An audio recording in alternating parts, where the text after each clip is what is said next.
and I'm so dumb that I didn't even consider putting it on my reading list.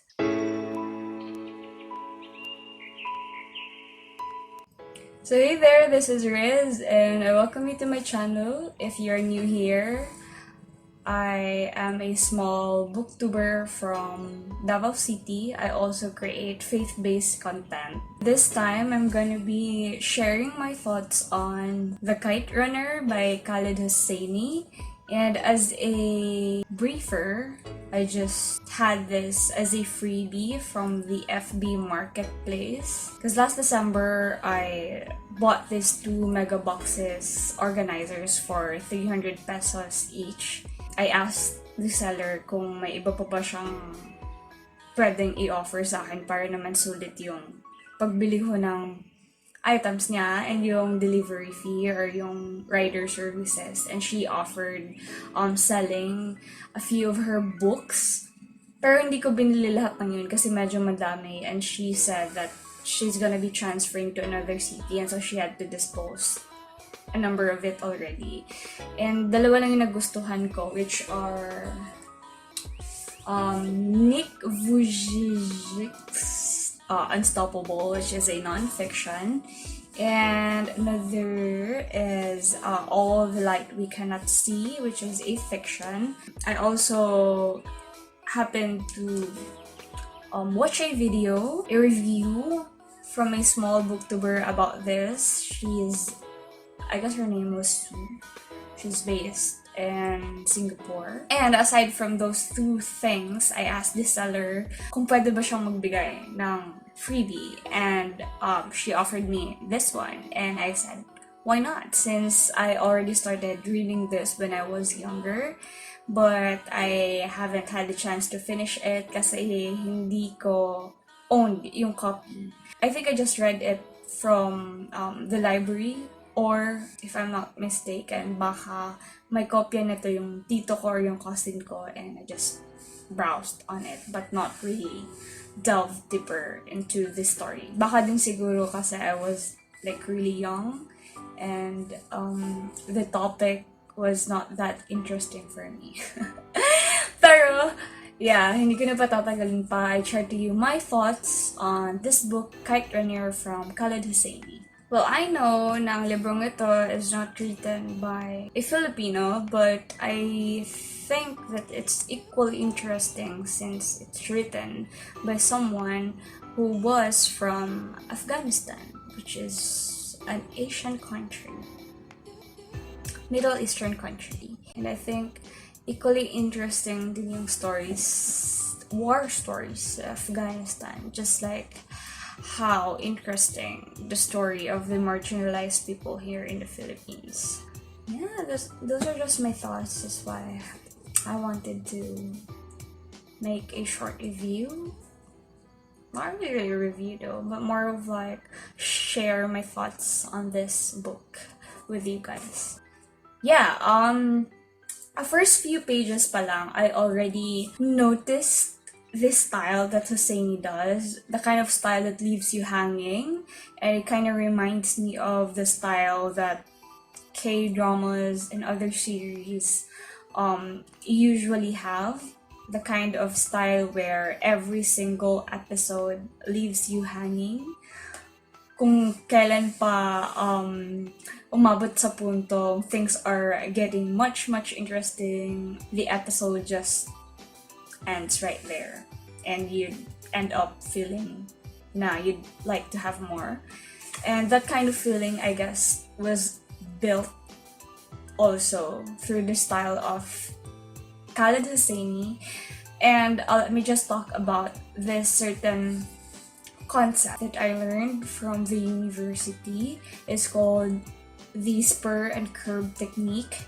It's the technique where you master our restraint, and when it comes to writing, it's about knowing when to expose things through details and also knowing when to just not provide anything. Sa madaling sabi pa, as a writer, you must know kung kailan mo ibibigay yung mga detalye at kung kailan mo i-withhold yung mga details so as to present things as it is and not really giving much to the readers. Para aside from you'd leave them hanging, you'd also acknowledge their facility to think as readers, diba? And to add also, sa story ito, there are two major characters, which are Amir and Hassan. They have this kind of relationship, a master-slave relationship.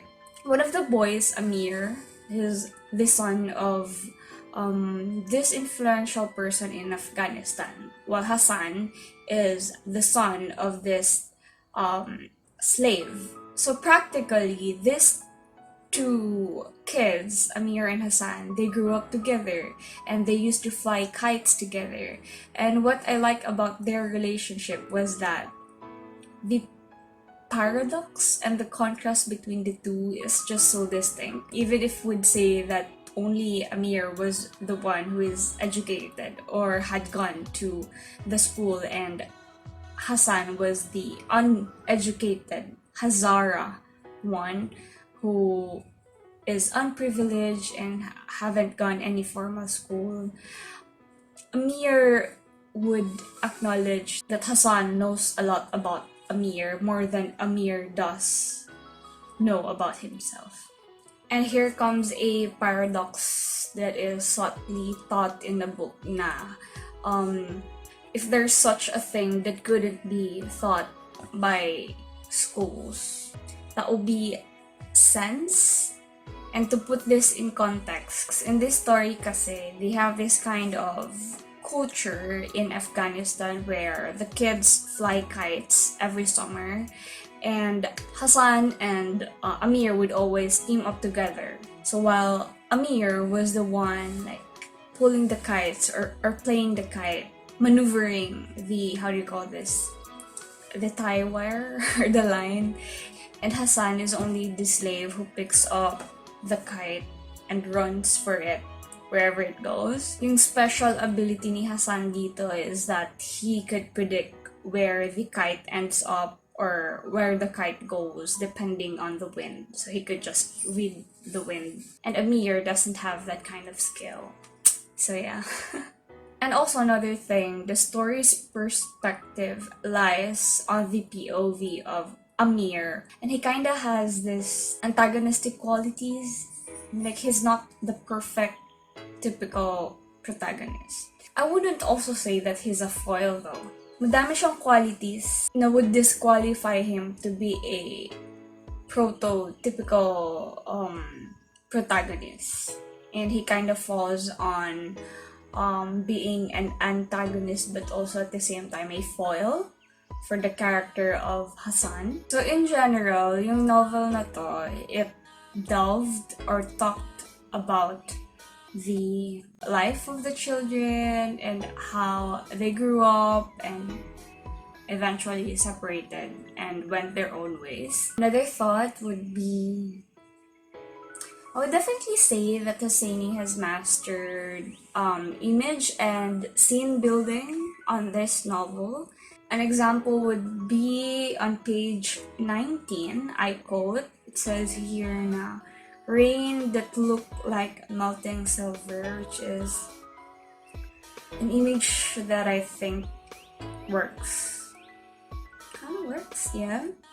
And also another beautiful heartbreaking description would be on page 171. Let me just look for it. Ato, description niya to sa tatay niya.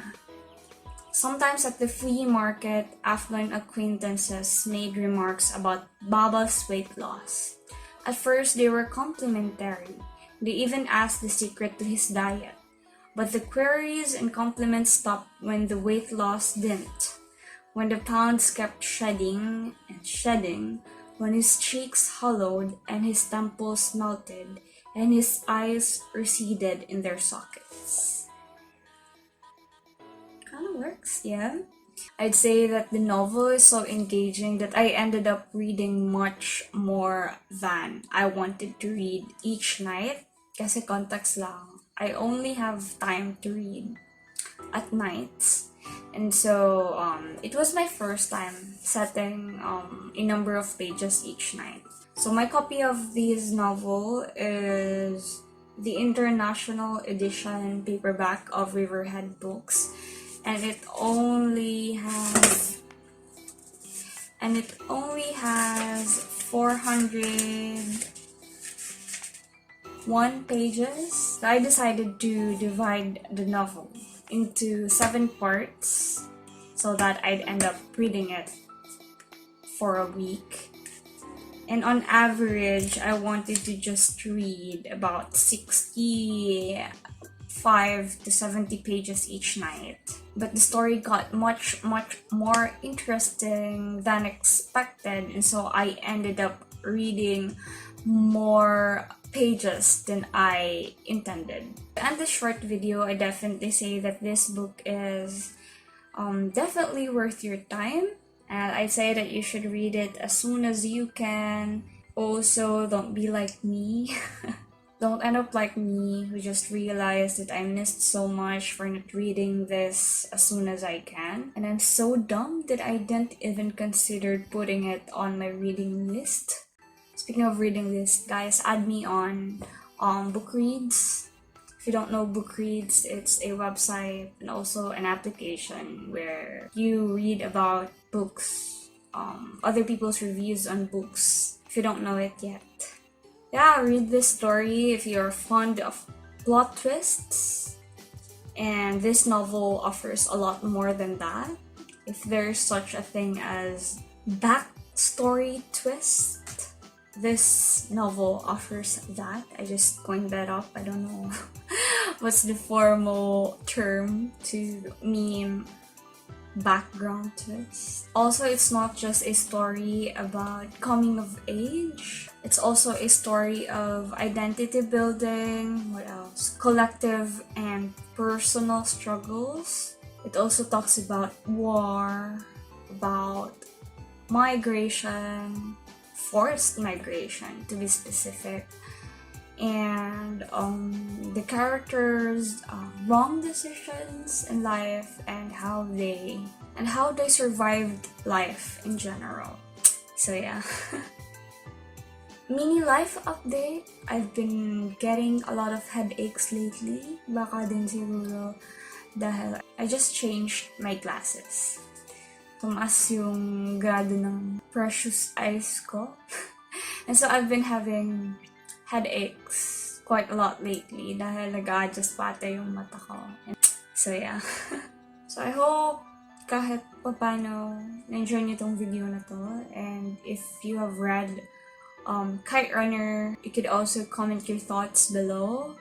And if you have not, do it right away. If there are few hesitations or few questions that you would like to ask about this book, you could just use the comment section and I'd try my best to reply and answer those questions. To end this quick video, muli ito si Riz, laging nagpapaalala na patuloy na magbasa, magsulat at magmulat. God bless.